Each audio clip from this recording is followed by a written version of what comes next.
Hi hello ನಮಸ್ಕಾರ ಎಲ್ಲರಿಗೂ.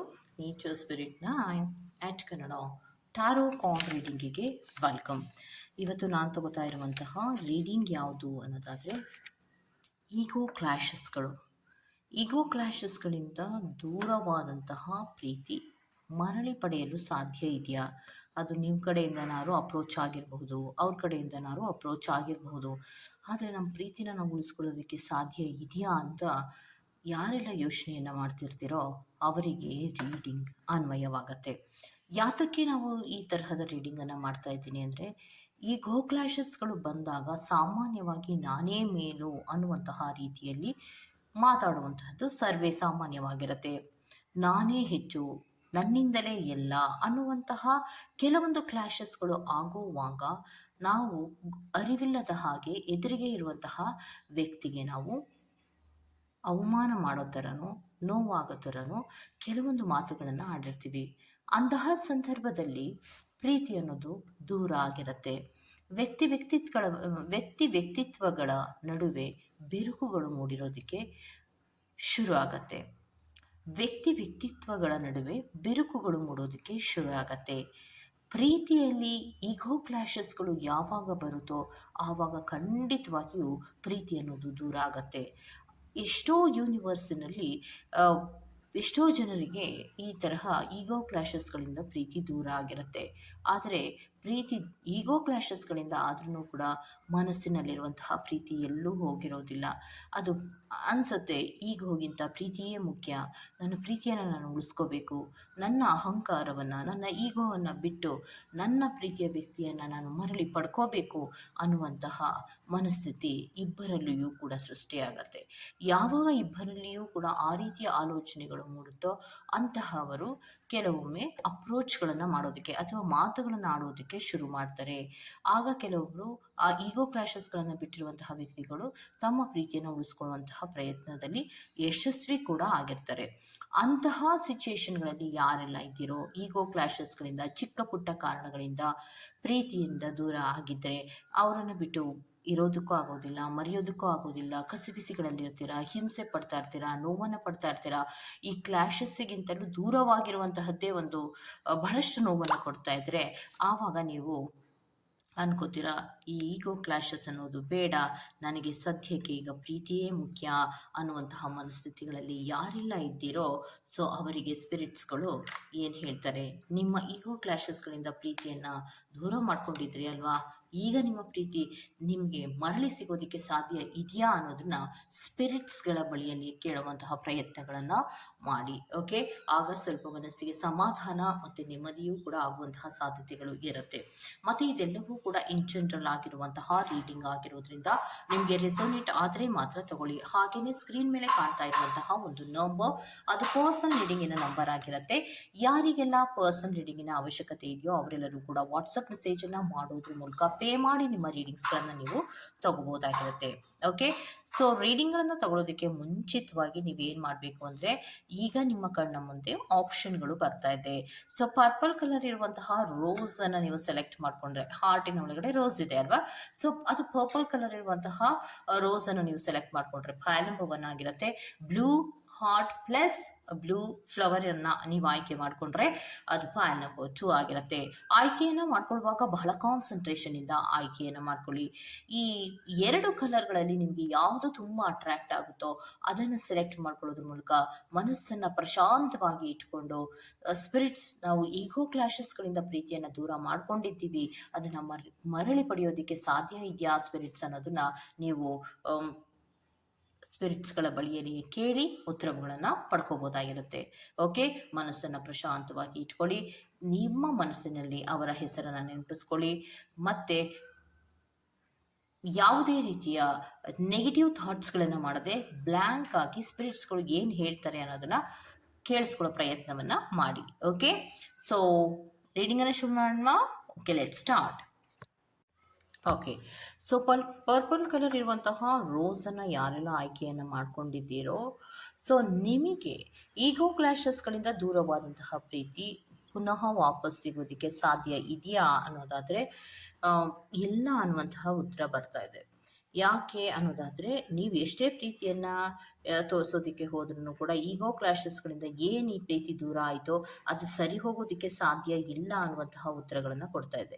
ಎಷ್ಟೇ ಕನಸನ್ನು ನೀವು ತೋರಿಸಿದ್ರೂ ಕೂಡ ಅದರಲ್ಲಿ ಯಾವುದೇ ರೀತಿಯ ಪ್ರಯೋಜನ ಇಲ್ಲ ಅನ್ನುವಂಥದ್ದನ್ನು ರೆಪ್ರೆಸೆಂಟ್ ಮಾಡ್ತಾ ಇದೆ. ಯೂನಿವರ್ಸ್ನಲ್ಲಿ ಕೆಲವೊಬ್ಬರಿಗೆ ಈಗೋ ಕ್ಲಾಶಸ್ಗಳಿಂದ ದೂರವಾದಂತಹ ಪ್ರೀತಿಯ ಮಧ್ಯೆ ಏನು ಗ್ಯಾಪ್ಗಳು ಸೃಷ್ಟಿಯಾಗಿತ್ತೋ ಆ ಗ್ಯಾಪ್ಗಳ ಮಧ್ಯದಲ್ಲಿ ಕೆಲವೊಬ್ಬರಿಗೆ ಮಾತ್ರ ಇನ್ನೋರ್ವ ವ್ಯಕ್ತಿ ಆ, ಬಂದಿರುವಂತಹ ಸಾಧ್ಯತೆಗಳಿರುತ್ತೆ. ಬಿಕಾಸ್ ಗ್ಯಾಪಿನ ನಡುವೆ ಇನ್ನೋರ್ವ ವ್ಯಕ್ತಿ ಎಂಟ್ರಿ ಆಗಿರುವಂತಹದನ್ನು ರೆಪ್ರೆಸೆಂಟ್ ಮಾಡ್ತಾ ಇದೆ.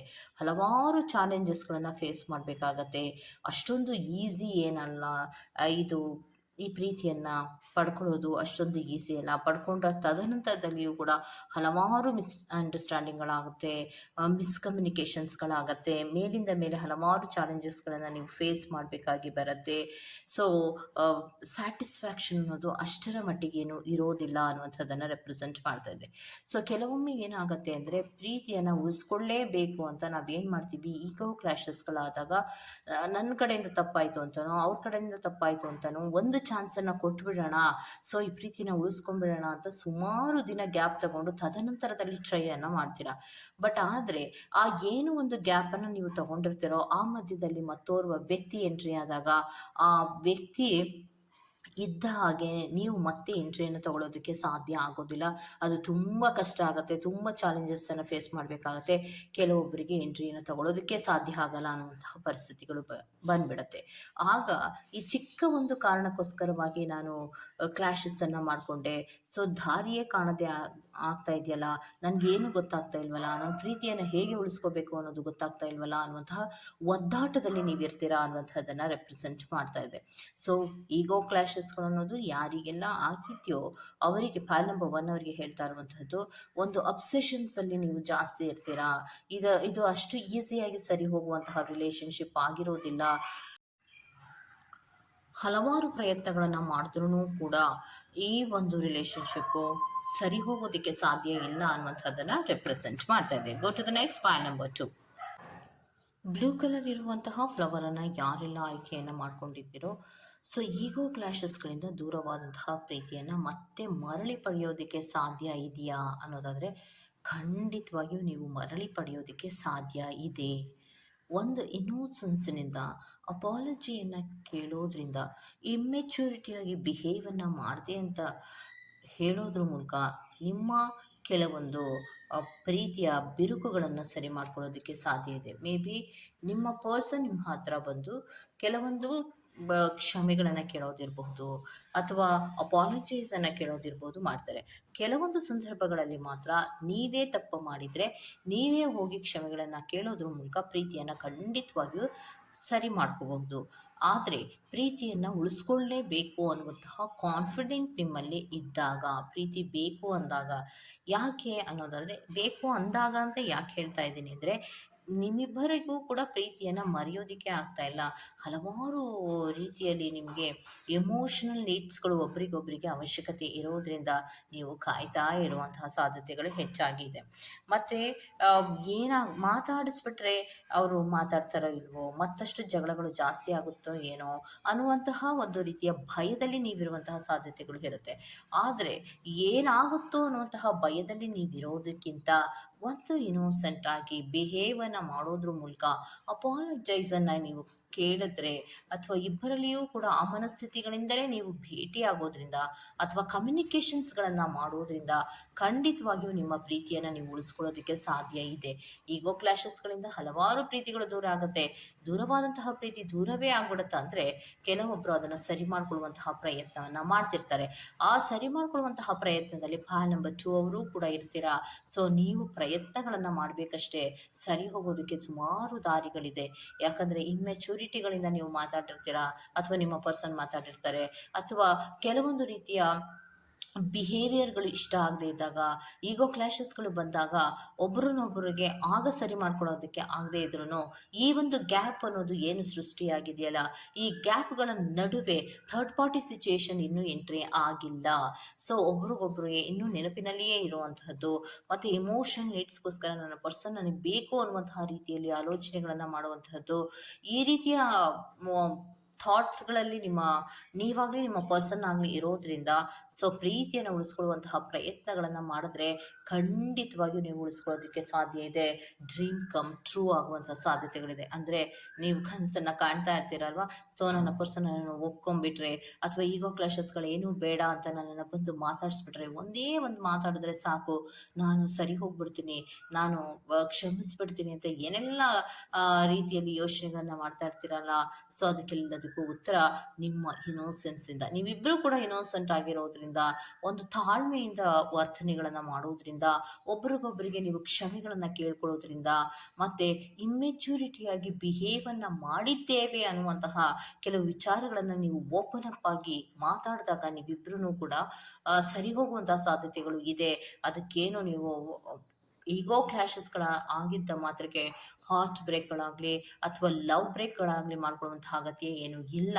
ಸರಿ ಮಾಡ್ಕೋಬಹುದು, ಸರಿ ಮಾಡ್ಕೊಳ್ಳಿ ಅನ್ನೋದನ್ನೇ ಸ್ಪಿರಿಟ್ಸ್ಗಳು ಹೇಳ್ತಾ ಇದ್ದಾರೆ. ಓಕೆ, ಸೊ ಇದಿಷ್ಟು ಪಾನಮಚು ರೀಡಿಂಗ್ ಆಗಿರುತ್ತೆ. ಈ ತರಹದ ರೀಡಿಂಗ್ ನಿಮ್ಗೆ ಇಷ್ಟ ಆಗಿದ್ರೆ ದಯವಿಟ್ಟು ಸಬ್ಸ್ಕ್ರೈಬ್ ಮಾಡಿ, ಪಕ್ಕದಲ್ಲೇ ಇರುವಂತಹ ಬೆಲ್ ಐಕಾನ್ ಪ್ರೆಸ್ ಮಾಡಿ. ನಾನು ನಿಮ್ಮನ್ನ ಮತ್ತೊಂದು ರೀಡಿಂಗ್ಗಳಲ್ಲಿ ಸಿಗ್ತೀನಿ ಅಂತ ಹೇಳ್ತಾ, ಅಲ್ಲಿವರೆಗೂ ಟೇಕ್ ಕೇರ್ ಆ್ಯಂಡ್ ಬಾಯ್.